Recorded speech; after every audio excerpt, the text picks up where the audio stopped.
नमस्कार दोस्तों। कैसे हैं आप सभी लोग। उम्मीद करता हूं कि आप सब लोग बहुत अच्छे होंगे और आप सब लोगों की पढ़ाई भी बहुत अच्छे ढंग से आगे बढ़ रही होगी और हर दिन टारगेट बना करके आप आने वाली प्रारंभिक परीक्षा की तैयारी कर रहे होंगे। दोस्तों, एक बार आपका फिर से बहुत बहुत स्वागत है खान ग्लोबल स्टडीज के एमपी एग्जाम वाले प्लेटफॉर्म पर, जहां पर हम आने वाली प्रारंभिक परीक्षा के लिए भूगोल पढ़ रहे हैं, ज्योग्राफी पढ़ रहे हैं।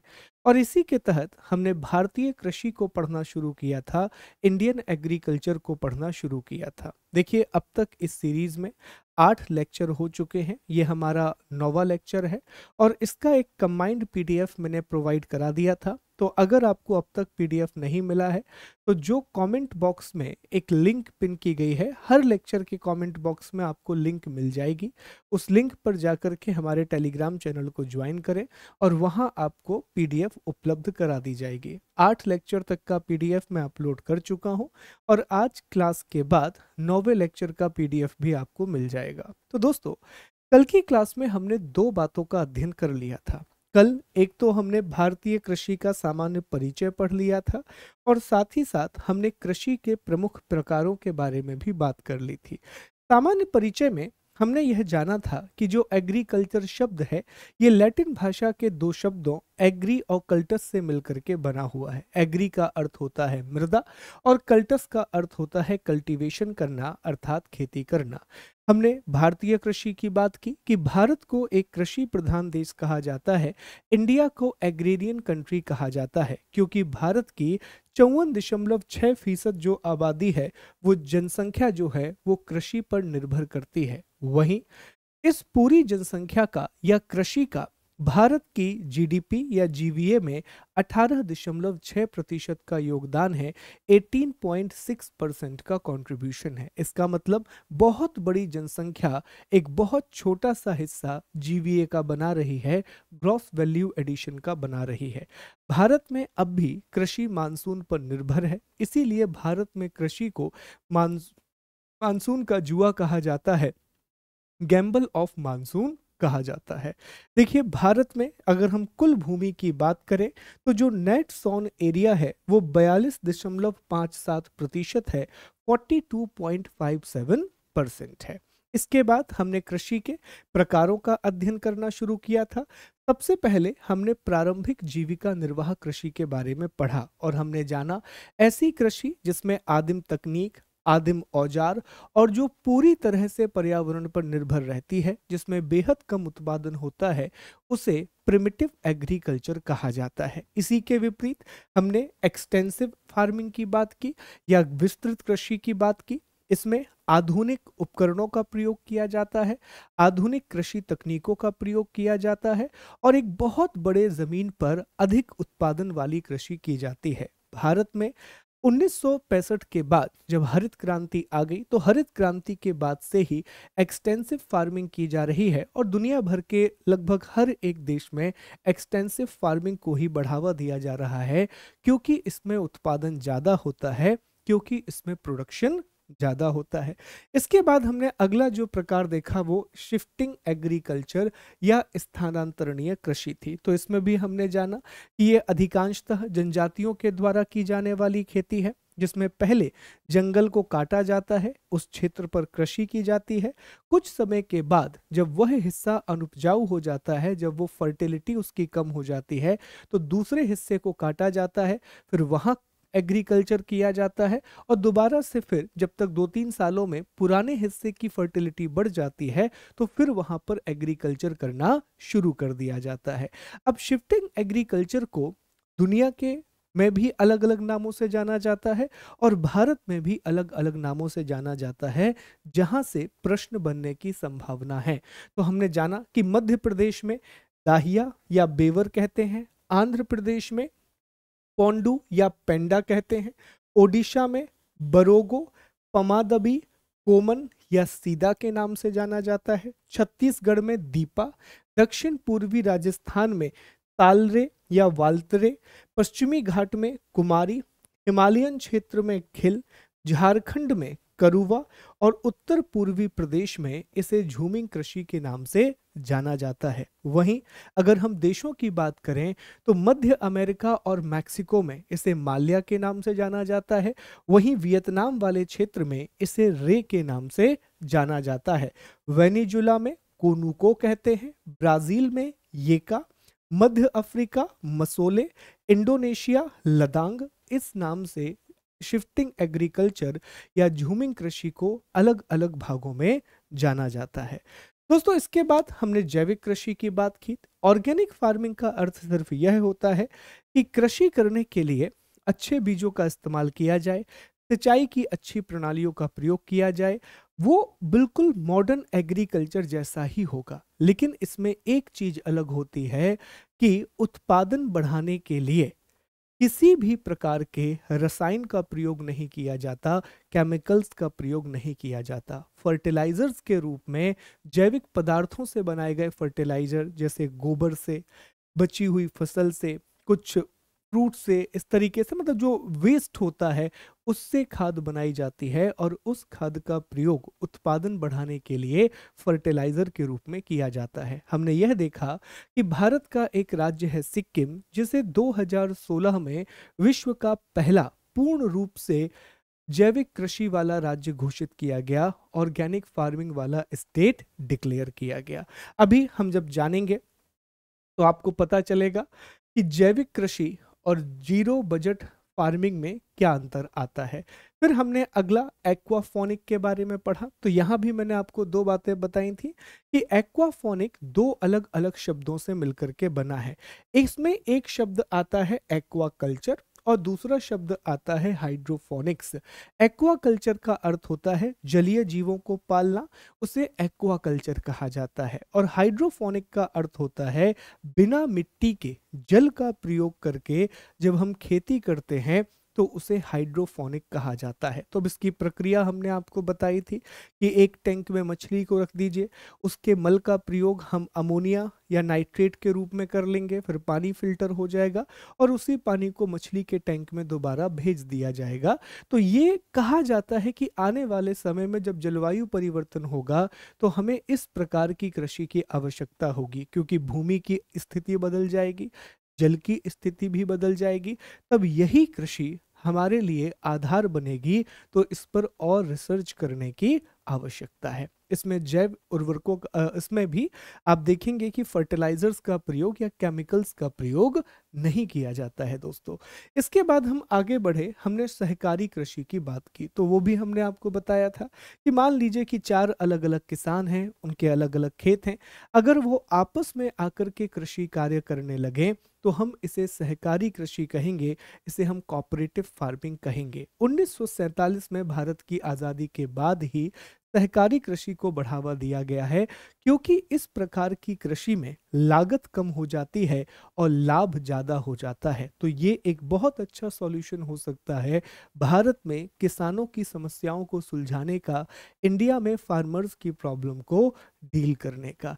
इसके बाद दोस्तों जब हम आगे बढ़े तो हमने मिश्रित कृषि की बात की। अब देखो दो शब्द हैं, एक होता है मिक्स्ड फार्मिंग या मिक्स्ड एग्रीकल्चर और दूसरा होता है मिक्स्ड सोइंग। ठीक है, अब मिक्स्ड एग्रीकल्चर का अर्थ यह है कि जब एक व्यक्ति एक खेत पर कृषि के साथ पशुपालन करता है तो इसे मिश्रित कृषि कहा जाता है। जब एक कोई भी पर्सन फार्मिंग के साथ साथ या क्रॉप के साथ साथ एनिमल हस्बेंड्री भी परफॉर्म करता है तो फिर उसे हम मिक्स्ड एग्रीकल्चर कहते हैं। जबकि मिश्रित बुआई का अर्थ होता है कि जब एक साथ दो फसलों को बो दिया जाए तो इसे मिश्रित बुआई के नाम से जाना जाता है।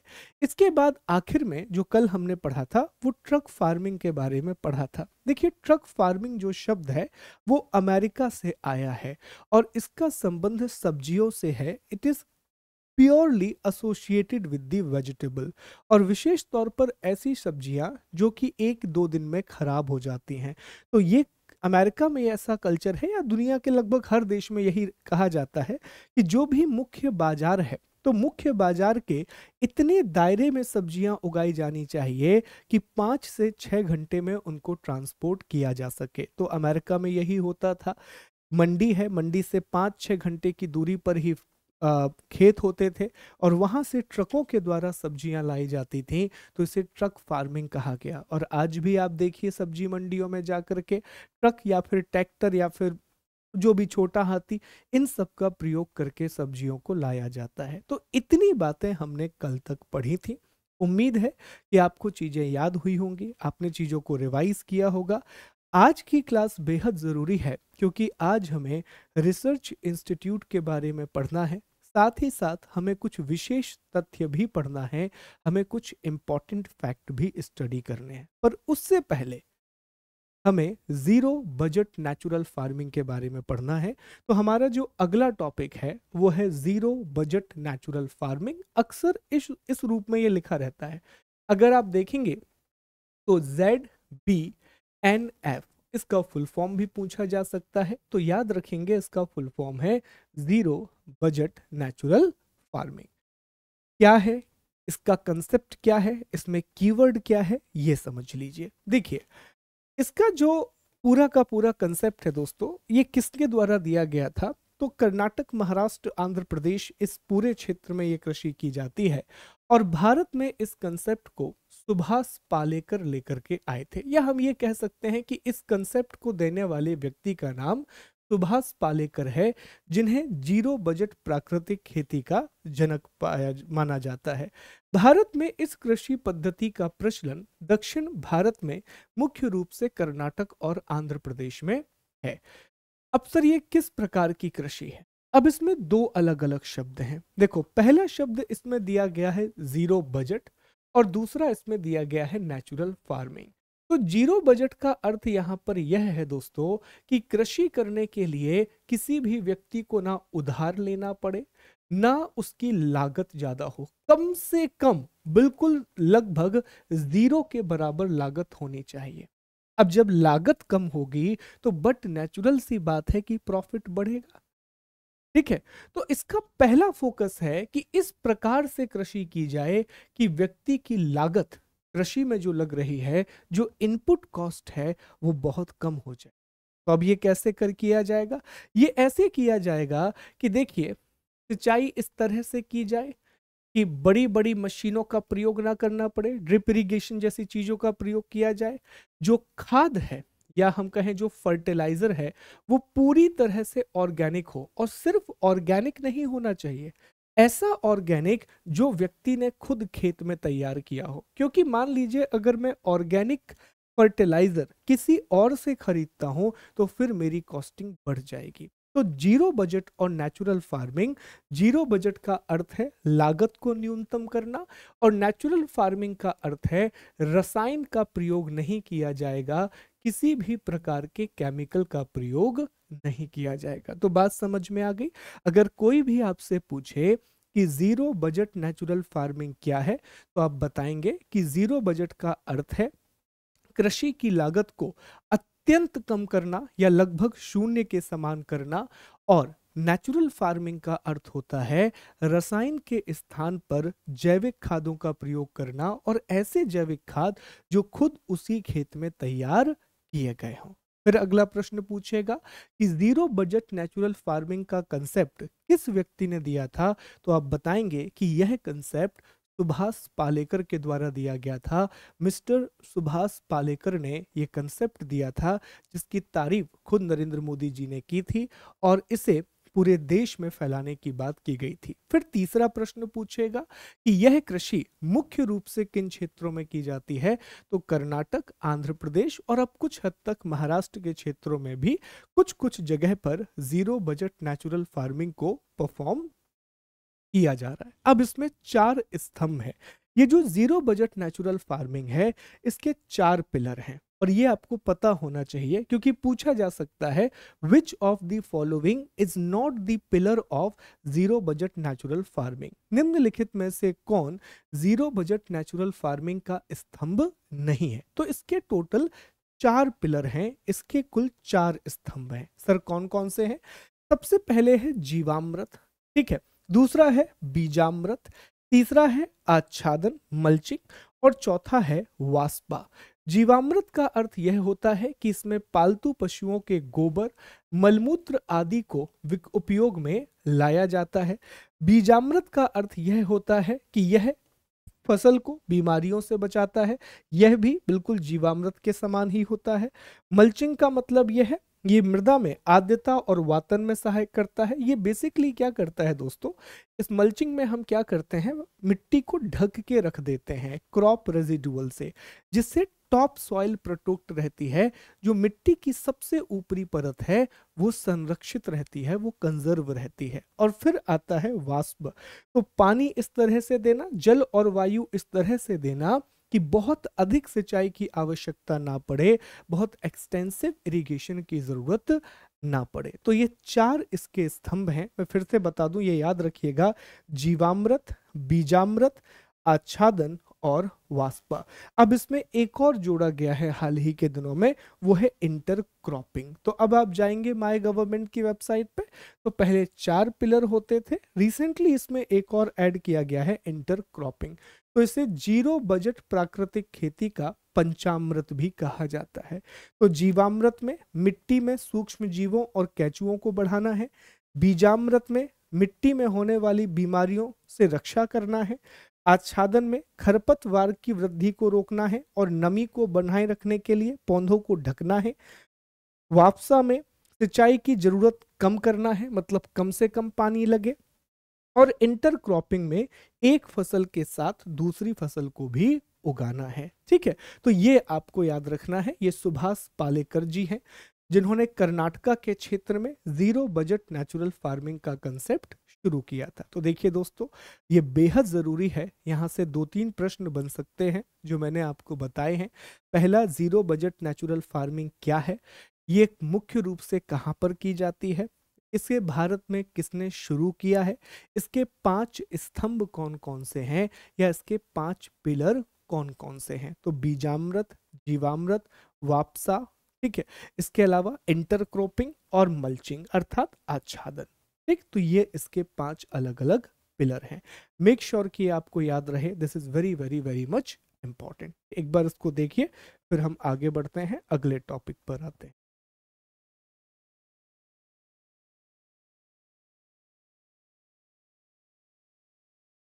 ठीक है, चलें।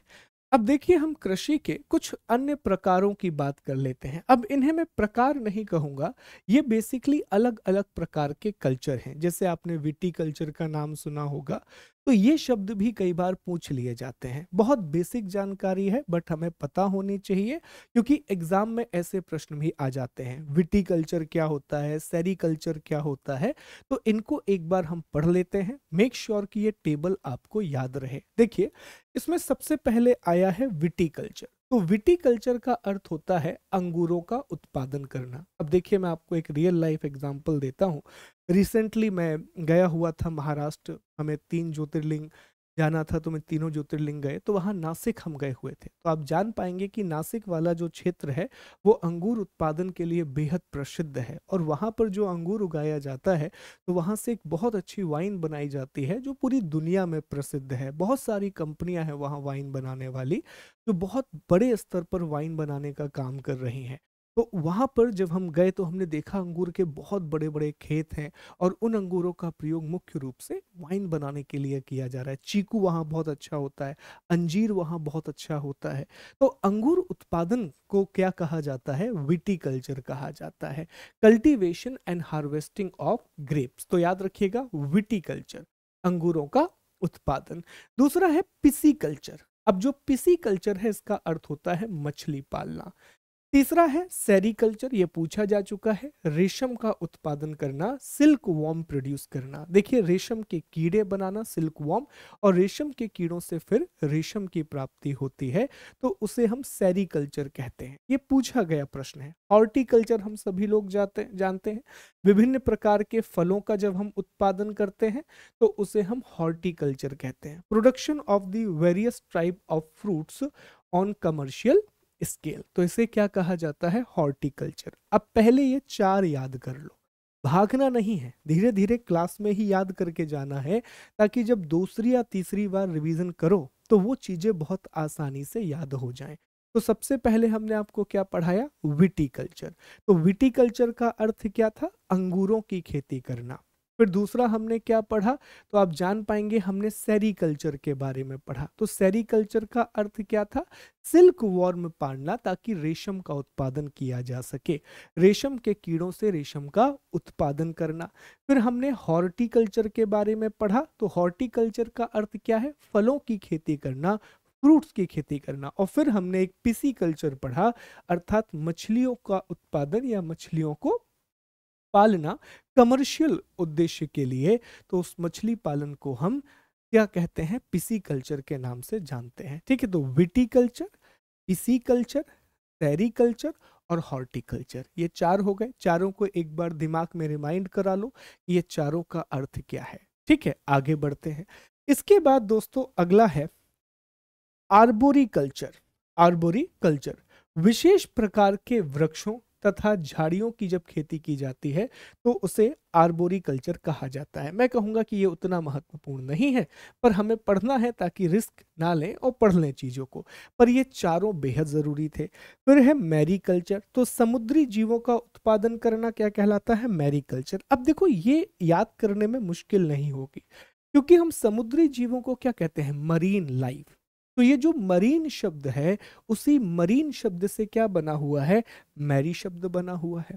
ठीक है, तो मरीन शब्द से क्या बना है, मैरी बना है। और शादी के बाद, मैरिज के बाद भी लोग अक्सर समुद्र के किनारे जाना चाहते हैं। पहले लोग मालदीव जा रहे थे, अब लोग लक्षद्वीप जा रहे हैं। तो उससे भी याद रख लीजिएगा कि समुद्री जीवों के उत्पादन की जो क्रिया होती है उसे हम मैरीकल्चर के नाम से जानते हैं। फिर जो अगला है हॉर्सिकल्चर, समझ में ही आ रहा है, घोड़े और खच्चरों को।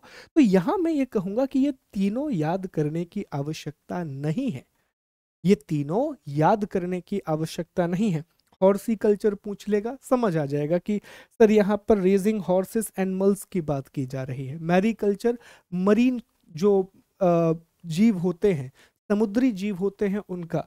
और अब से पूछेगा आर्बोरिकल्चर, तो विशेष प्रकार के वृक्ष और झाड़ियों की खेती करने को हम आर्बोरिकल्चर कहते हैं। ठीक, आगे बढ़ते हैं। इसके बाद अगला है दोस्तों एपीकल्चर। ये बड़ा इंपॉर्टेंट है। एपीकल्चर शहद उत्पादन के लिए मधुमक्खी को पालना, bee keeping for the production of honey. Floriculture तो समझ में आ रहा है, फ्लोरी मतलब फ्लावर, मतलब फूल।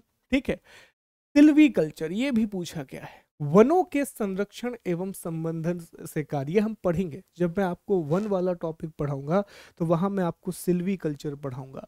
और आजकल एक कृषि की जाती है जिसे सिल्वी पैस्टोरल एग्रीकल्चर कहा जाता है। जो लोग मेरे से सॉइल वाला टॉपिक पढ़े हुए हैं उन्हें याद होगा कि हमने सिल्वी पैस्टोरल के बारे में भी पढ़ा था, हमने सिल्वी कृषि के बारे में भी पढ़ा था। तो सिल्वीकल्चर जो है वो वनों के संरक्षण और संवर्धन से जुड़ा हुआ है। फिर है वर्मी कल्चर, तो हम सभी ये जान रहे हैं, कैचुआ पालन बहुत ही ज्यादा फेमस। ठीक है, फिर है ओलेरी कल्चर, जमीन पर फैलने वाली सब्जियों की व्यापारिक कृषि करना इसके अंतर्गत आता है। तो ये अलग अलग प्रकार के कल्चर हैं। तो एक बार कमेंट बॉक्स में जो भी इंपॉर्टेंट है वो आप मुझे बताएंगे। जैसे सबसे पहले अगर कोई आपसे पूछे कि साहब विटीकल्चर का अर्थ क्या है, तो क्या जवाब देंगे कि सर विटीकल्चर का अर्थ क्या होता है, कमेंट करके बता दीजिए। तो हमने अभी अभी पढ़ा था कि सर ये जो विटीकल्चर है, विटीकल्चर का अर्थ होता है अंगूरों का उत्पादन करना। तो इसमें पहला क्या आ जाएगा, अंगूर का उत्पादन करना, ग्रेप्स। फिर विटीकल्चर के बाद किसी ने आपसे पूछ लिया दूसरा कि मैरीकल्चर क्या है। मैरी तो आप बताएंगे समुद्री जीवों को पालना। फिर पूछ लिया पिसीकल्चर क्या है, पिसीकल्चर तो पिसीकल्चर में आप बता रहे होंगे कि मछली उत्पादन करना। ठीक है, फिर पिसीकल्चर के बाद एक और प्रश्न उसने आपसे पूछ लिया कि अच्छा ये बताइए सेरीकल्चर क्या होता है। तो सेरीकल्चर में बताएंगे रेशम, कि रेशम का उत्पादन किया जाता है मुख्य रूप से। फिर आपसे पूछा कि हॉर्टिकल्चर क्या है, तो हॉर्टिकल्चर में फलों के उत्पादन से संबंधित है, अर्थात फ्रूट्स से जुड़ा हुआ मामला है। फ्लोरिकल्चर पूछ लिया कि फ्लोरिकल्चर क्या है, तो फ्लोरिकल्चर जो मामला है वो फूलों की खेती से जुड़ा हुआ है। ठीक है। सिल्वी कल्चर पूछ लिया कि व्हाट इज सिल्वी कल्चर। तो जो सिल्वी कल्चर वाला मामला है दोस्तों, ये मुख्य रूप से वन संरक्षण से जुड़ा हुआ है। पहाड़ी क्षेत्रों में मुख्य रूप से इसका प्रयोग किया जाता है। तो ये मुख्य प्रकार के कल्चर हैं। Viticulture, pisciculture, sericulture, horticulture, arboriculture. यहाँ पर हमने देखा एपीकल्चर, जो शहद उत्पादन किया जाता है। वर्मी कल्चर के तहत केंचुओं का उत्पादन किया जाता है, या केंचुआ पालन को ही हम वर्मी कल्चर कहते हैं। और केंचुए का प्रयोग भी किया जाएगा किसमें? जीरो बजट नेचुरल फार्मिंग में मल्चिंग के लिए उनका प्रयोग किया जा सकता है। या फिर उनका प्रयोग, क्योंकि केंचुए क्या करते हैं, वो मिट्टी में रंध्रता बढ़ाते हैं, वो मिट्टी को पोरस बनाते हैं। और जब सॉइल में पोरोसिटी बढ़ जाती है तो उसमें एयर बहुत अच्छे से मूव कर पाती है, और एयर के साथ साथ वाटर का मूवमेंट भी अच्छे से होता है, जिससे न्यूट्रिशन का मूवमेंट बढ़ जाता है। And ultimately it helps soil, और मिट्टी को यह बेहतर बनाती है। तो दोस्तों, हमारा ये दूसरा टॉपिक भी हमने कंप्लीट कर लिया, जिसके तहत हम कृषि के अलग अलग प्रकारों की बात कर रहे थे, जिसके तहत हम डिफरेंट टाइप्स ऑफ एग्रीकल्चर।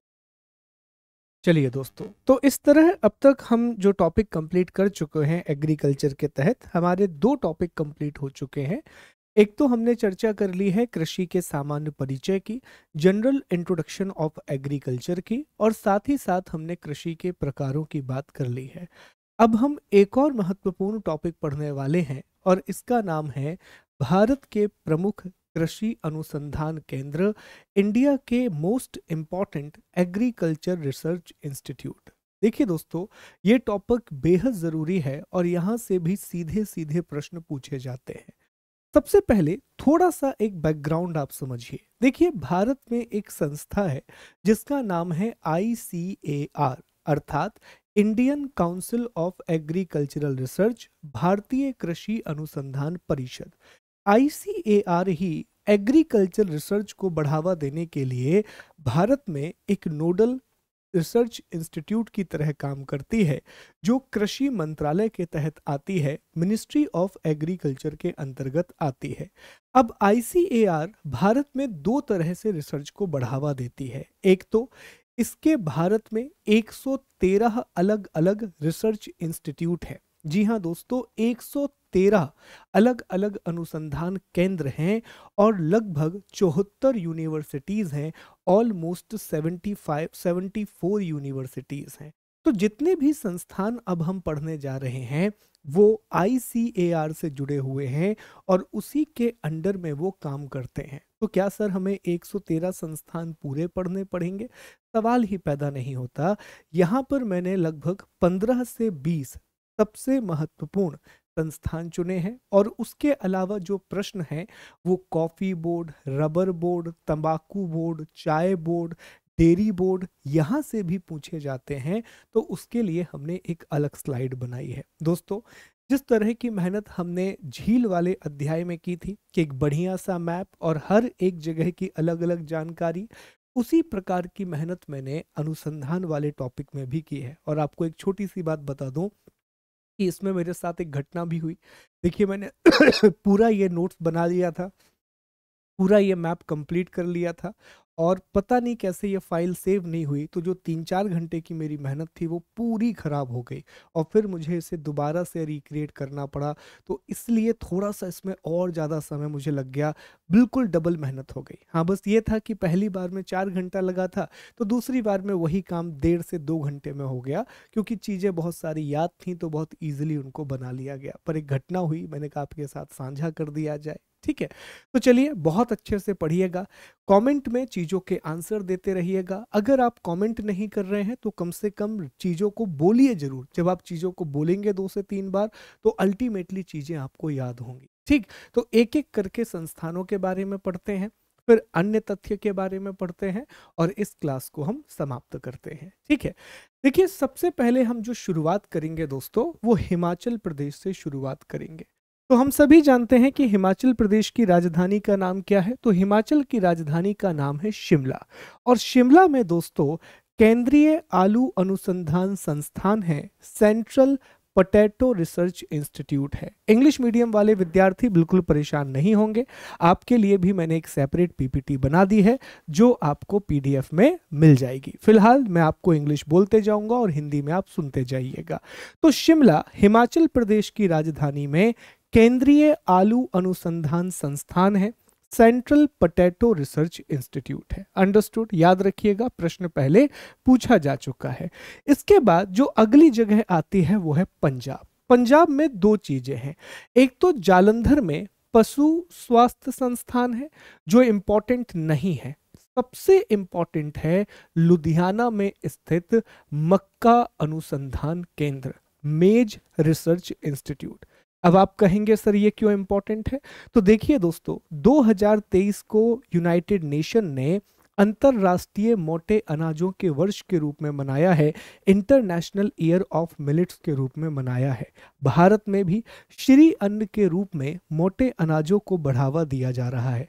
तो यहाँ से ये प्रश्न पूछा जा सकता है कि भारत में मक्का अनुसंधान केंद्र कहाँ पर है, मेज रिसर्च इंस्टीट्यूट कहाँ पर है, तो यह पंजाब के लुधियाना में स्थित है। तो दो याद हो गए, शिमला में कौन सा इंस्टीट्यूट है, आलू, और जालंधर में लुधियाना में कौन सा इंस्टीट्यूट है, मक्का।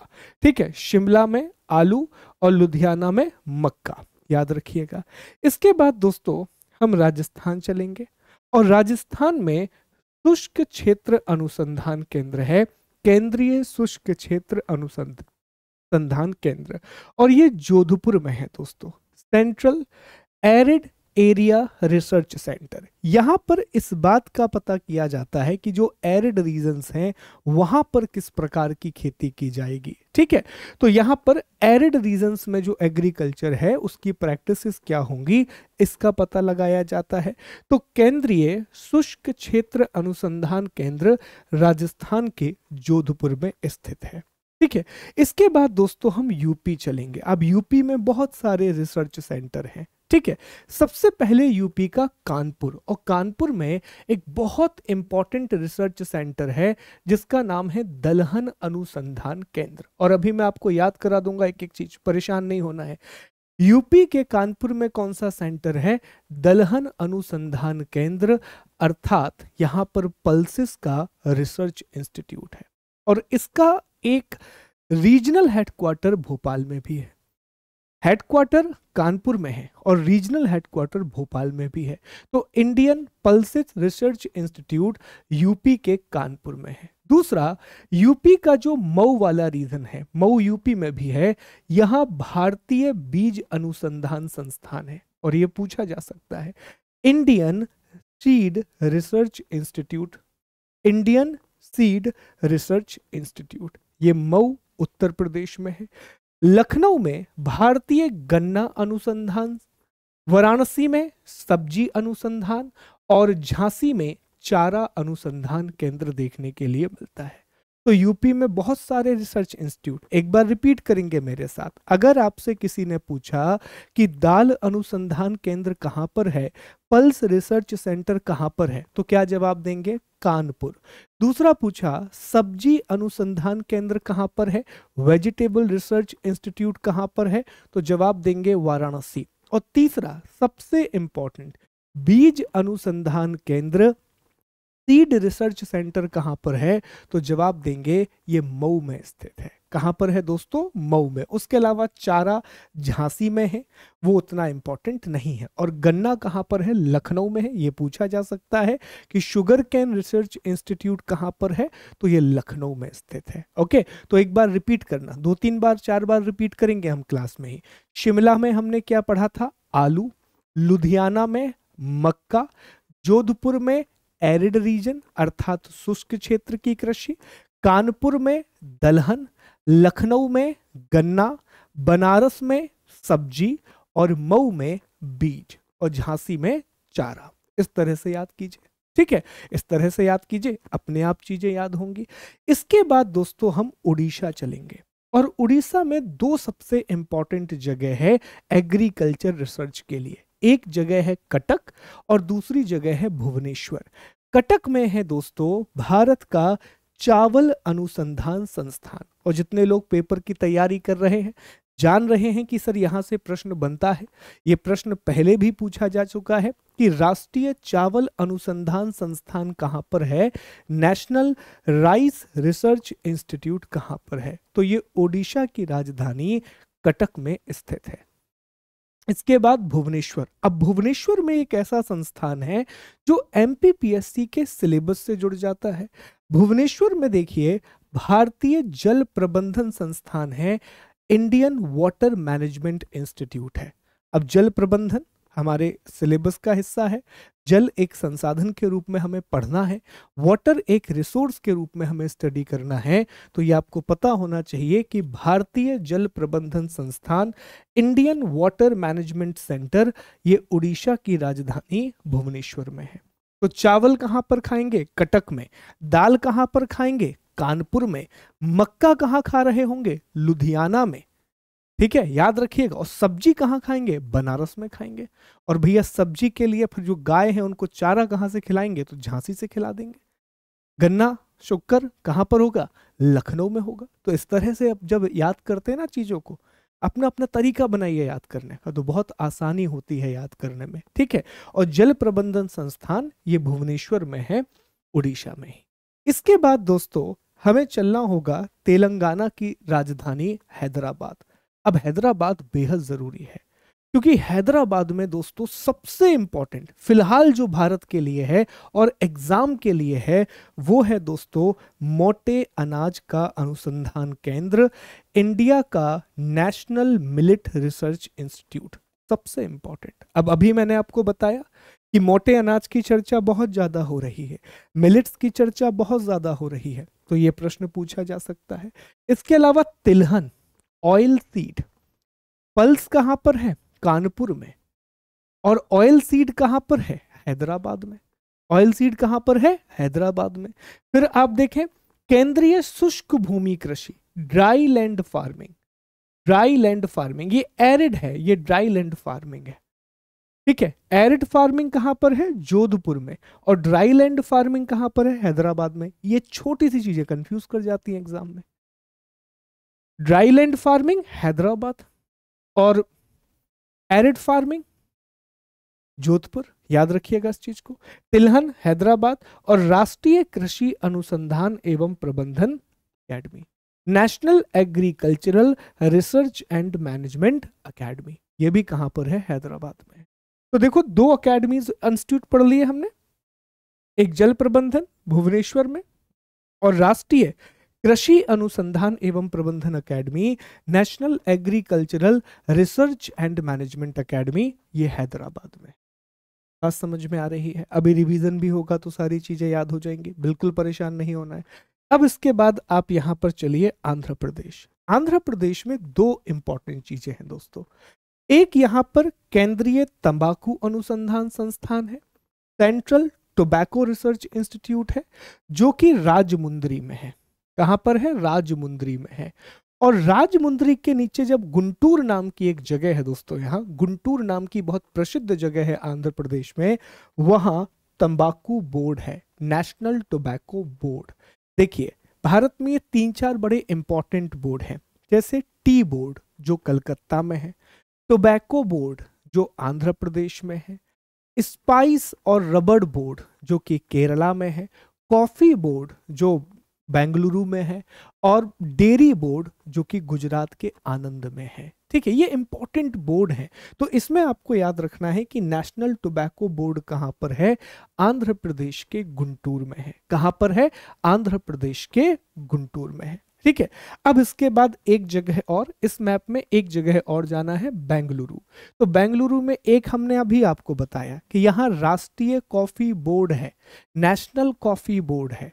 कर्नाटका में बहुत अच्छी कॉफी होती है, इसीलिए बेंगलुरु को क्या बनाया गया है, नेशनल कॉफी बोर्ड का सेंटर बनाया गया है।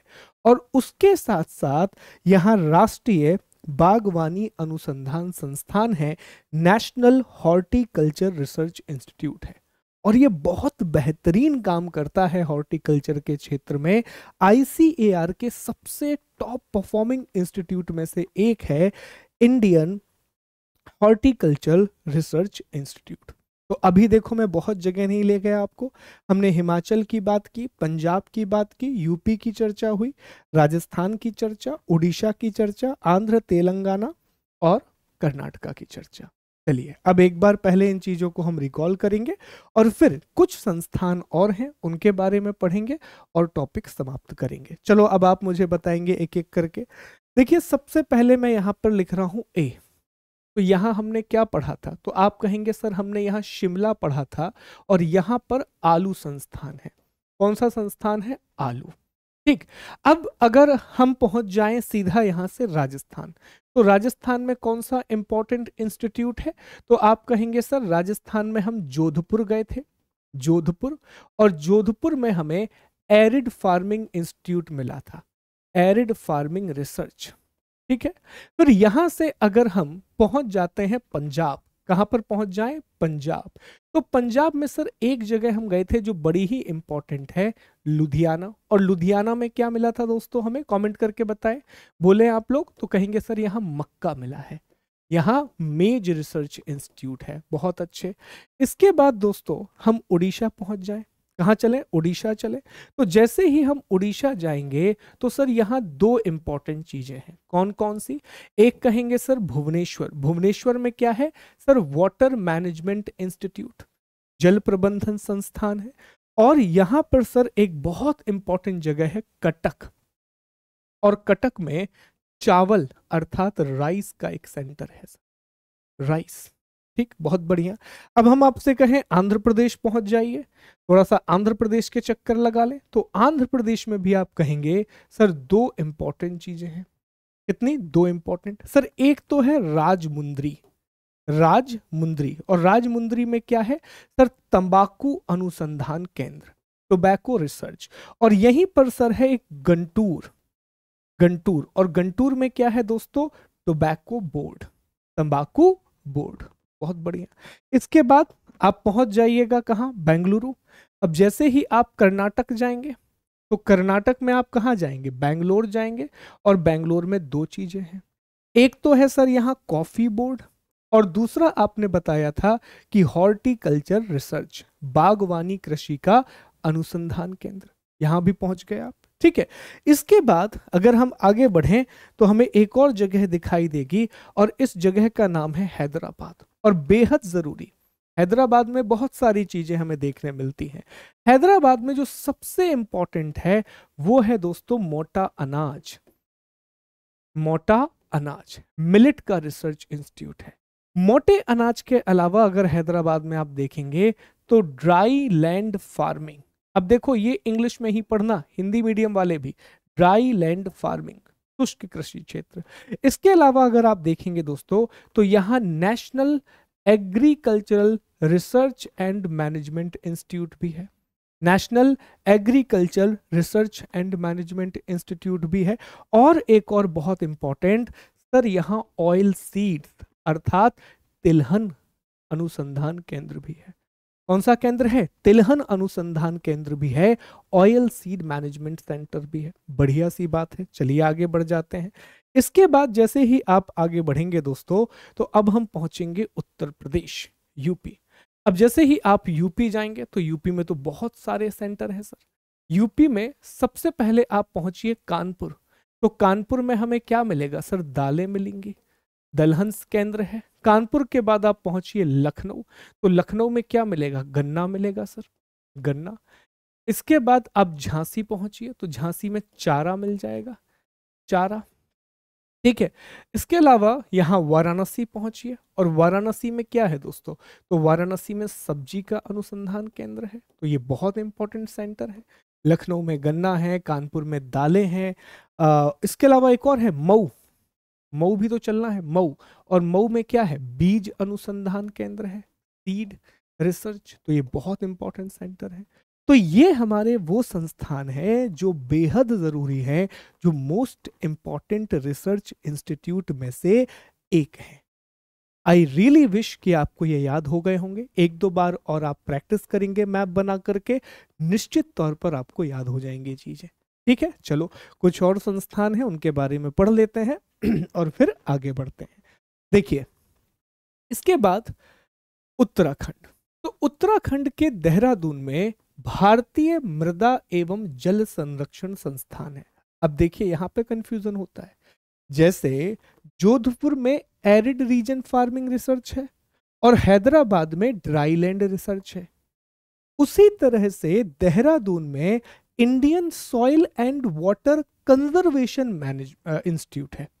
भारतीय मृदा और जल संरक्षण संस्थान, Indian soil and water conservation institute.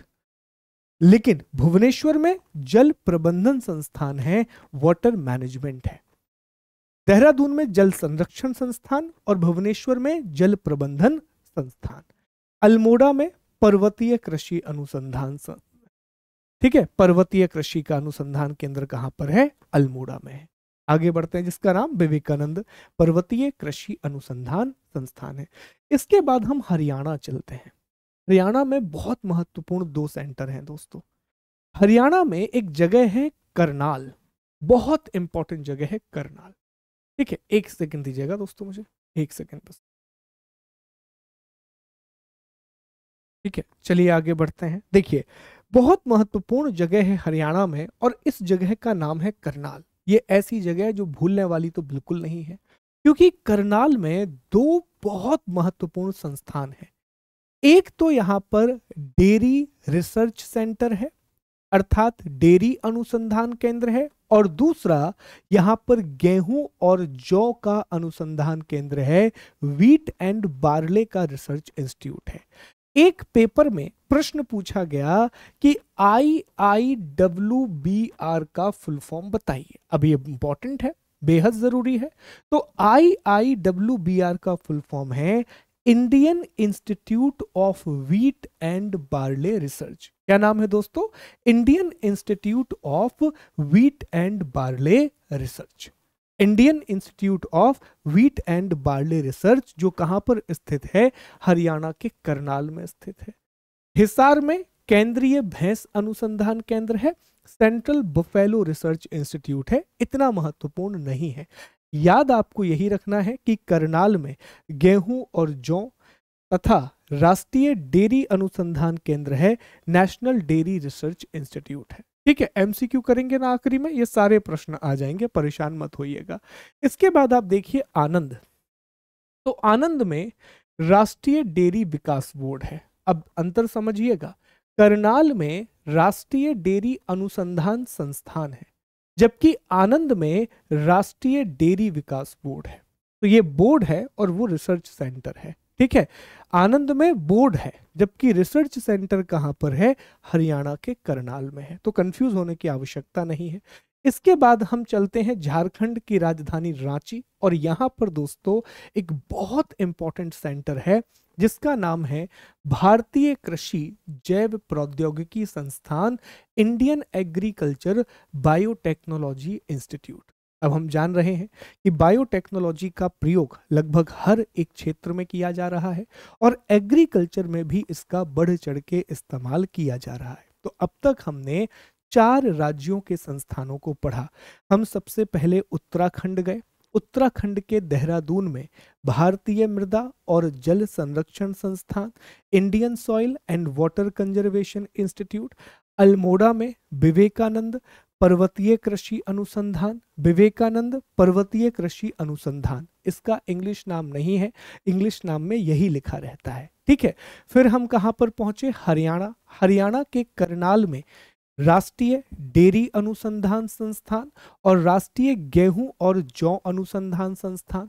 फिर हम कहां पहुंच गए दोस्तों? इसके बाद हम गुजरात पहुंचे। गुजरात में आनंद, जहां से अमूल की शुरुआत हुई है, तो आनंद में राष्ट्रीय डेयरी विकास बोर्ड मिला, और रांची में जो झारखंड में है वहां राष्ट्रीय कृषि जैव विविधता या प्रौद्योगिकी संस्थान मिला, national agricultural biotechnology research institute मिला। ठीक है, ये याद रखिएगा। इसके बाद दोस्तों हमें पश्चिम बंगाल चलना है, और पश्चिम बंगाल में 2 इंपॉर्टेंट चीजें हैं। एक तो बैरकपुर। बैरकपुर में जूट अनुसंधान केंद्र है। जूट को हिंदी में पटसन कहा जाता है। जूट को हिंदी में क्या कहते हैं? पटसन बोलते हैं। तो केंद्रीय पटसन एवं रेशा अनुसंधान केंद्र, सेंट्रल जूट एंड ऋषि को पता नहीं क्या ही बोलेंगे, एक बार देख लेंगे हम। तो अनुसंधान केंद्र है। और कोलकाता में क्या है दोस्तों? चाय बोर्ड। तो देखो भैया, 3 बोर्ड पढ़ लिए हमने। चाय बोर्ड कहाँ पर आया? कलकत्ता में। कॉफी बोर्ड कहाँ पर आया? बेंगलोर में। और आपसे पूछा जाए कि डेयरी बोर्ड कहाँ पर है, तो आनंद में। अब चाय बोर्ड कलकत्ता में क्यों है? क्योंकि दार्जिलिंग की चाय मशहूर है, दार्जिलिंग कलकत्ता में आता है। कॉफी बोर्ड कर्नाटका में क्यों है? क्योंकि बट नेचुरल सी बात है कि कर्नाटका में कॉफी बहुत अच्छी होती है, बड़े पैमाने पर उगाई जाती है। आंध्र प्रदेश में तंबाकू बोर्ड क्यों है? तंबाकू उत्पादन में आंध्र प्रदेश बहुत आगे है। डेयरी बोर्ड गुजरात में क्यों, गुजरात के आनंद में क्यों है? अमूल की शुरुआत हुई, एक अपने आप में एक बहुत बड़ा रेवोल्यूशन है। तो इसी जगह पर, उसी जगह पर बोर्ड बनाए जाते हैं जहां पर उस विशेष उत्पाद का उत्पादन ज्यादा होता है, किसी पर्टिकुलर चीज का प्रोडक्शन ज्यादा होता है। तो कलकत्ता में चाय बोर्ड और बैरकपुर में जूट अनुसंधान। देखिए, अब यहां पर याद रखने वाली बात होगी कि जूट बैरकपुर पश्चिम बंगाल में है, जबकि कपास अर्थात कॉटन कहाँ उगाया जाता है? तो हमने पढ़ा है कि काली मिट्टी मतलब कपासी मिट्टी, black soil is very good for cotton. और ब्लैक सॉइल कहाँ मिलती है? महाराष्ट्र में। तो कहाँ पर होगा कपास का केंद्र? महाराष्ट्र में ही होगा सर। तो नागपुर में हम पढ़ रहे होंगे कि कॉटन सैंड रिसर्च सेंटर है, कपास अनुसंधान केंद्र है। तो लॉजिक से भी याद करेंगे ना, तो चीजें याद हो जाएंगी आपको। तो आगे बढ़ते हैं। मध्य प्रदेश। तो मध्य प्रदेश के भोपाल में 3 इंपॉर्टेंट इंस्टीट्यूट हैं।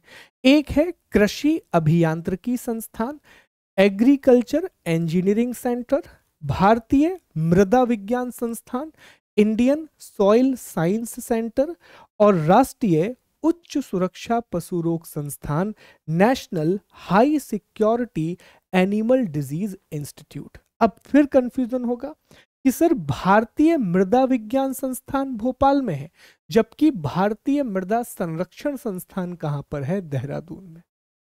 तो कंफ्यूज होने वाली बात ही नहीं है। संरक्षण कहां पर कर रहे हैं? देहरादून में। लेकिन उसके बारे में रिसर्च कहां हो रही है? भोपाल में।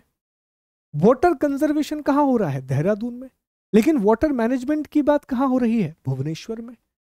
तो कंफ्यूज मत करिए अपने आप को। बहुत 2-3 बार इस तरह चीजों को बोलेंगे ना आप, तो अपने आप ये कंफ्यूजन मिटेगा। आगे बढ़े इसके बाद हम महाराष्ट्र पहुंच जाएंगे। और महाराष्ट्र के नागपुर में 2 चीजें हैं। एक तो यहाँ केंद्रीय कपास, तो हमने अभी आपको बताया काली मिट्टी का उदाहरण दे करके।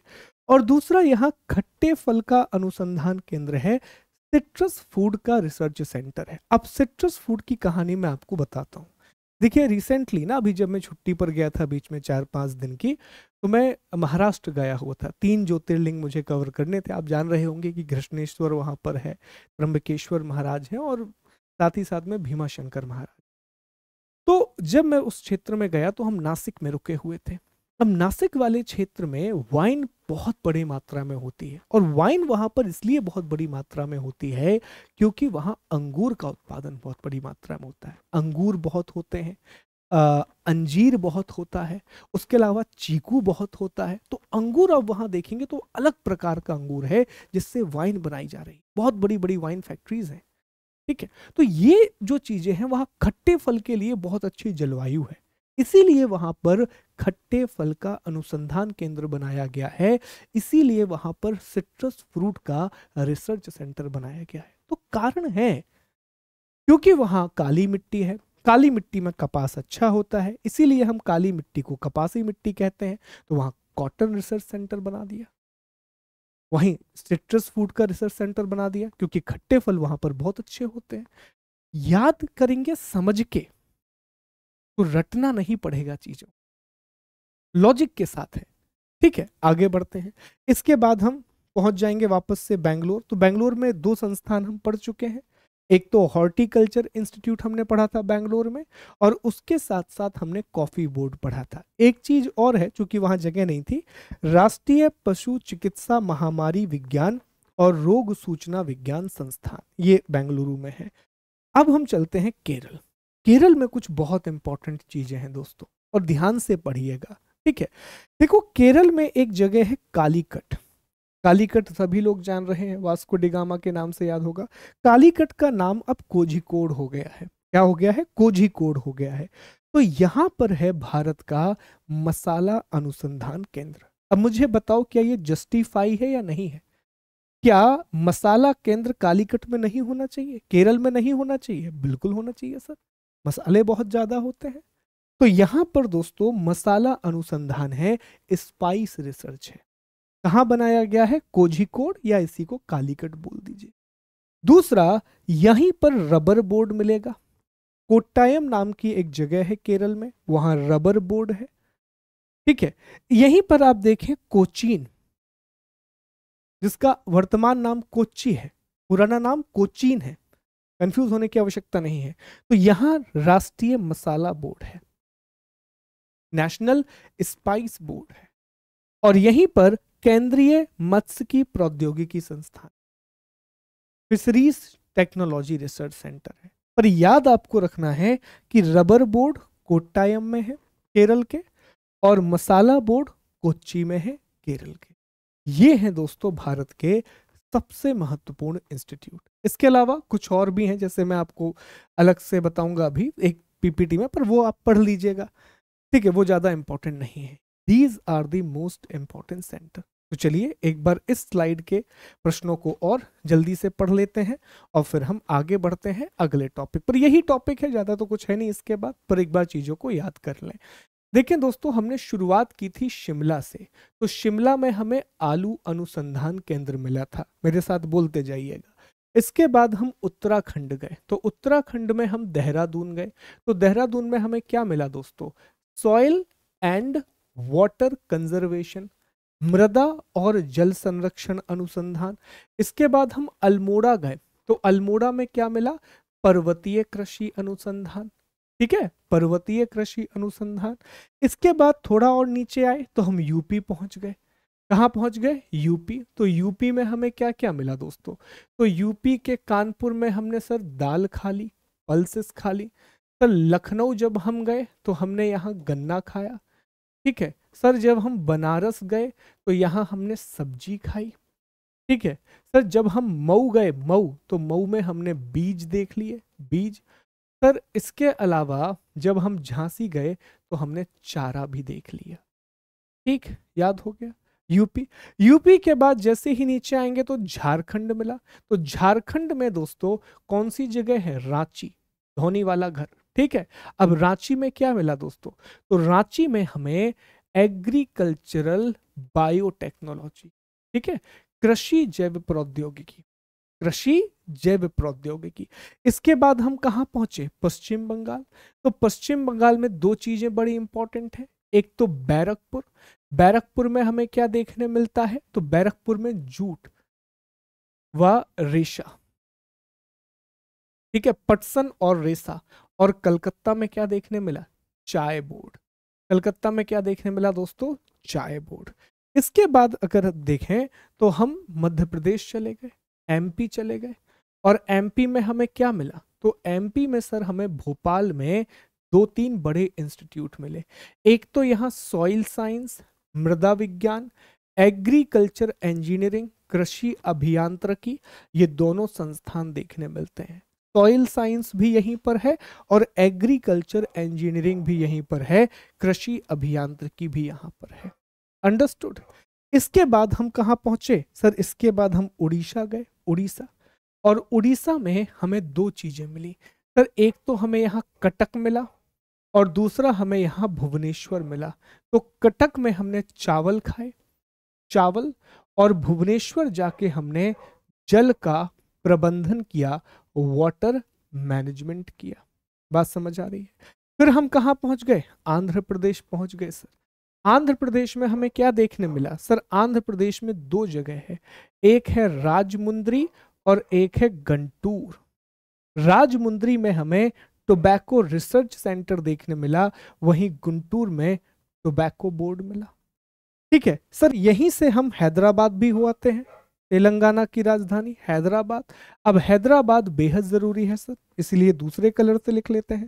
सर हैदराबाद में सबसे इंपॉर्टेंट मोटे अनाज का केंद्र, मोटे अनाज का केंद्र अर्थात मिलेट सेंटर देखने मिला। सर यहीं पर हमें national agricultural research and management institute देखने मिला, राष्ट्रीय कृषि अनुसंधान और प्रबंधन संस्थान देखने के लिए मिलता है।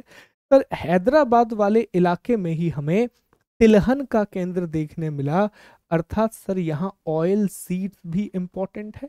और यहीं पर सर हमें ड्राई लैंड फार्मिंग, सर यहीं पर हमें ड्राई लैंड फार्मिंग भी देखने मिला। याद कीजिए, चीजों को रिकॉल करने की कोशिश कीजिए, आप मेरे साथ ही चीजें याद कर पाएंगे। इसके बाद यहां से हम केरल आ गए सर, केरल। और केरल में तीन चीजें बड़ी इंपॉर्टेंट है। एक तो सर यहाँ कोझिकोड है, जिसे पहले कालीकट कहा जाता था, कोझिकोड जिसे पहले कालीकट कहा जाता था। यहाँ स्पाइस रिसर्च सेंटर है। सर यहाँ कोट्टयम नाम की जगह है जहाँ स्पाइस बोर्ड है। और सर यहाँ कोच्चि नाम की जगह है जिसे पहले कोचीन कहा जाता था। तो कोट्टयम में रबर बोर्ड है, गेस, ठीक है, रबर बोर्ड है। और कोचीन में स्पाइस बोर्ड है, ठीक है। कोट्टयम में रबर बोर्ड है और कोचीन में क्या है दोस्तों, स्पाइस बोर्ड है। तो ये याद रखने वाली चीज है। इसके अलावा हम कहाँ पहुंचे, बेंगलुरु पहुंचे। तो बेंगलुरु में दो इंपॉर्टेंट चीजें हैं, एक तो हॉर्टिकल्चर रिसर्च है, बागानी कृषि है, और बागानी कृषि के साथ साथ यहाँ कॉफी बोर्ड है, ठीक है। तो रबर और स्पाइस दोनों कहां पर हैं दोस्तों, केरल में है। कॉफी बोर्ड कहां पर है, बेंगलुरु में है। फिर हम नागपुर पहुंचे, नागपुर। तो नागपुर में दो चीजें हैं, एक तो सिट्रस फ्रूट खट्टे फलों का रिसर्च इंस्टीट्यूट और दूसरा कॉटन रिसर्च इंस्टीट्यूट। फिर हम कहाँ चले गए, गुजरात चले गए। तो गुजरात के आनंद में हमें क्या देखने मिला, तो गुजरात के आनंद में दोस्तों हमें जो सेंटर देखने मिलता है, national dairy board, dairy board देखने मिला। फिर हम राजस्थान पहुंचे। तो राजस्थान में हमें क्या देखने मिला, तो राजस्थान के जोधपुर में हमें एरिड फार्मिंग देखने मिलती है, शुष्क कृषि की जानकारी देखने मिलती है। इसके बाद हम हरियाणा पहुंचे, हरियाणा। तो हरियाणा में दो जगह बेहद जरूरी है, एक तो है करनाल, और करनाल में दो चीजें हैं। करनाल में दोस्तों सबसे इंपॉर्टेंट जो हमारे लिए है वो है Indian institute of wheat and barley research, भारतीय गेहूं और जौ अनुसंधान परिषद। और दूसरा यहां पर डेयरी रिसर्च इंस्टीट्यूट भी है, ठीक है।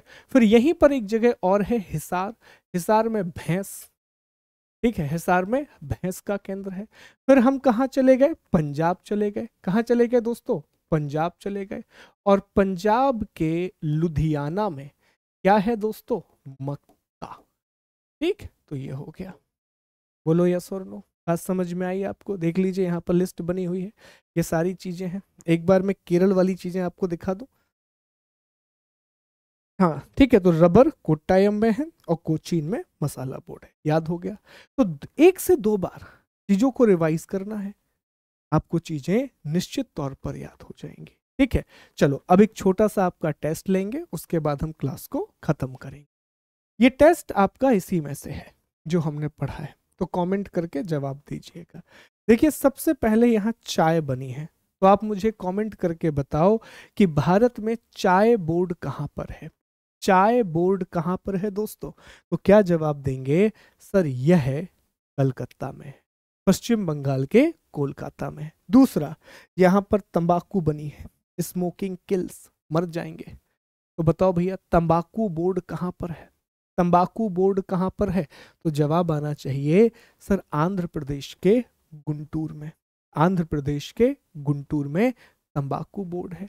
फिर अगला है यहाँ पे कॉफी बनी हुई है, कॉफी। तो कॉफी बोर्ड कहाँ पर है दोस्तों, जवाब दीजिए जल्दी से, कॉफी बोर्ड कहाँ पर है। तो जवाब आएगा सर यह बेंगलुरु में है। कहाँ पर है कॉफी बोर्ड, बेंगलुरु में है। अब यहाँ पर मसाले बने हुए हैं, क्या बने हुए हैं, मसाले। तो मसाला बोर्ड कहाँ पर है दोस्तों, तो जवाब आना चाहिए सर ये कोच्चि में है, जिसका पुराना नाम कोचीन हुआ करता था, मसाला बोर्ड।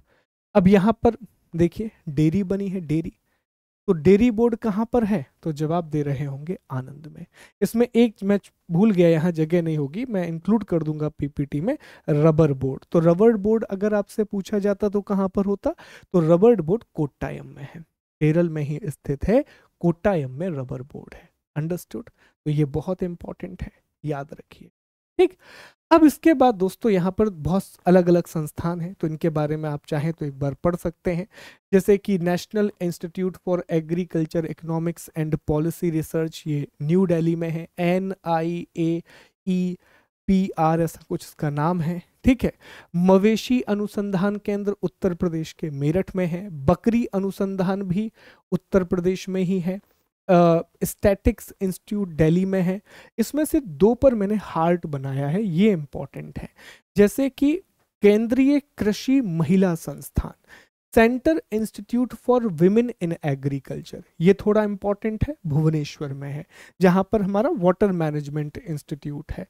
और एक हमने और लिखा है यहाँ, टिड्डी चेतावनी केंद्र, ये जोधपुर में है। तो जोधपुर वही जगह जहां पर एरिड फार्मिंग है, वहां टिड्डी चेतावनी केंद्र भी है। जयपुर में चौधरी चरण सिंह राष्ट्रीय कृषि विपणन संस्थान है। अविका नगर राजस्थान में भेड़ और ऊन अनुसंधान केंद्र है। तो एक बार बस पढ़ लीजिएगा, ऐसा नहीं है कि बहुत डिटेल में जाने की आपको आवश्यकता है। दो लेकिन फिर भी देख लेना, महिला वाला भुवनेश्वर में है, महिला कृषि, और दूसरा जो टिड्डी चेतावनी केंद्र है वो जोधपुर में है। अब ये चर्चा में रहे थे टिड्डी वाला मैटर, इसीलिए हो सकता है कभी पूछ लिया जाए। ठीक। अब ये हो गया, ये इंग्लिश में भी है। देखिए जैसा मैंने कहा था, हिंदी और इंग्लिश मीडियम वाले दोस्त बिल्कुल परेशान नहीं होंगे, PDF में आपको ये इंग्लिश में भी मिल जाएगा। अब एक चीज है जो मैं आपको पढ़ने के लिए दे रहा हूं, देखिए ICAR। तो ICAR के बारे में निश्चित तौर पे मैंने ये PPT लगा दी है, इसे आप पढ़ लीजिएगा। इसमें बेसिक बातें हैं, जैसे ICAR का full form Indian council of agricultural research, स्थापना कब हुई? 16 जुलाई 1929 को, रॉयल कमीशन और एग्रीकल्चर की रिपोर्ट के बाद। मुख्यालय कहाँ पर है? नई दिल्ली में है। किस मंत्रालय के तहत आता है? कृषि मंत्रालय के तहत आता है। और कृषि अनुसंधान और शिक्षा विभाग है, उसके तहत ये काम करता है। इसका काम क्या है? कृषि अनुसंधान को बढ़ावा देना।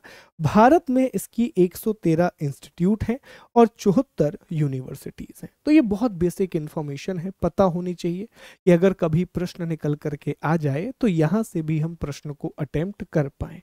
ठीक है। अब दोस्तों कुछ अन्य तथ्य हैं, ये आपके पढ़ने के लिए है, लेकिन एक बार में 5 मिनट में सारे तथ्य पढ़ देता हूं ताकि आपको रिवीजन हो जाए। लेकिन ये मैंने मुख्य रूप से आपके लिए लिखे हैं कि आप इनको जरूर पढ़ लेंगे। जैसे पहला फैक्ट यहां पर है कि भारत का जो पहला कृषि विश्वविद्यालय है, ये 17 नवंबर 1960 को बनाया गया था, जिसका शुरुआत में नाम उत्तर प्रदेश कृषि विश्वविद्यालय था, लेकिन बाद में इसका नाम गोविंद बल्लभ पंत कृषि विश्वविद्यालय कर दिया गया। तो प्रश्न अगर पूछा जाए कि भारत का पहला कृषि विश्वविद्यालय, इंडिया की पहली एग्रीकल्चरल यूनिवर्सिटी कहाँ बनाई गई थी, तो वो यूपी में बनाई गई थी दोस्तों, याद रखेंगे इस बात को। वहीं हमने देखा कि चौधरी चरण सिंह कृषि विपणन एग्रीकल्चरल मार्केटिंग इंस्टीट्यूट, वो कहां पर है, तो वह दोस्तों जयपुर में है। दूसरा आप देखें कि भारतीय कृषि का इतिहास एक किताब का नाम है, ये MS रंधावा के द्वारा लिखी गई है।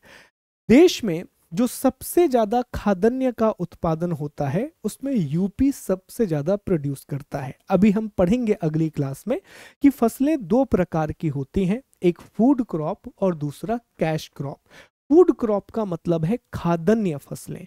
तो खाद्यान्न फसलें जिनका प्राथमिक उद्देश्य भोजन होता है या उपभोग होता है, जिनका प्राइमरी ऑब्जेक्टिव कंजम्पशन होता है, उसे हम खाद्यान्न फसल बोलते हैं। तो Uttar Pradesh leading food grains producer है इंडिया का। भारत में सर्वाधिक खाद्यान्न का उत्पादन यूपी करता है। दूसरा आप देखें कि भारत में कॉन्ट्रैक्ट फार्मिंग को लागू करने में पंजाब सबसे आगे है।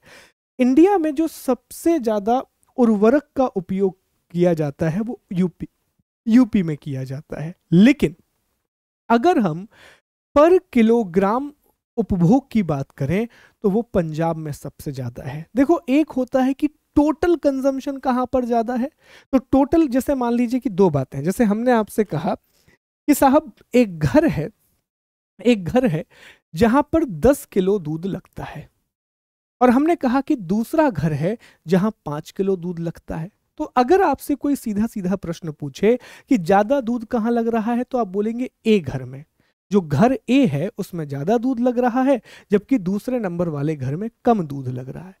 लेकिन यहीं पर जब आप इस बात की जानकारी लेंगे कि साहब जो पहला घर है उसमें 12 लोग, इसमें 20 लोग रह रहे हैं और 20 लोगों के लिए 10 किलो दूध लग रहा है, जबकि जो दूसरा घर है बी, वहां पर 5 लोग रह रहे हैं और 5 लोगों के लिए 5 किलो दूध लग रहा है।